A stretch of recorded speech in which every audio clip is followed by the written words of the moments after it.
প্রথমে প্রশ্ন চলে যাই আপনাকে নিয়ে। আমাদের প্রথম যে কোয়েশ্চেন, শুধু আমার না, পুরো জনগণের প্রশ্ন, যে আপনি তো ঢাকা মেডিকেল কলেজ থেকে আপনার এমবিবিএস কমপ্লিট করেছেন, তারপরে আপনি এমফিল কমপ্লিট করেছেন।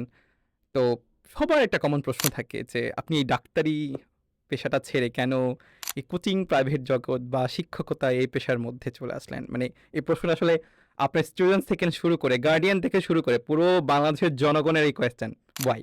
প্লিজ ভাত ভাই বলেন আমাদের। ডাক্তারি করছি না তা নয়। তো যদি বলেন যে ডাক্তার মানে হচ্ছে রোগী দেখবেই শুধু, তাহলে ঠিক আছে, তাহলে আমি ডাক্তারি করছি না। কিন্তু ডাক্তারদের অনেকগুলো ভেরিয়েশন আছে, অনেকগুলো ফিল্ড আছে। যেমন আমরা যখন এমবিবিএস ফার্স্ট ইয়ারে পড়ি, তখন আমাদেরকে যে শিক্ষকরা অ্যানাটমি, ফিজিওলজি, বায়োকেমিস্ট্রি পড়ান, সো ওনারা পড়ান, তার মানে ওনারা সবাই কিন্তু ডাক্তার। কিন্তু ওনারা কেউ লেকচারার, কেউ অ্যাসিস্ট্যান্ট প্রফেসর, কেউ অ্যাসোসিয়েট, কেউ প্রফেসর, তাই না?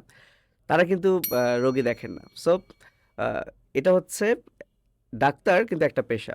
অনেক ডাক্তার আছেন যারা রেডিওলজিস্ট। সো আমরা এক্স-রে করি, আল্ট্রাসোনোগ্রাম করি, সেগুলোর তারা রিপোর্ট দেখেন। তারা কিন্তু রোগীর সাথে সরাসরি কানেক্টেড না। কিন্তু তারাও তো ডাক্তার।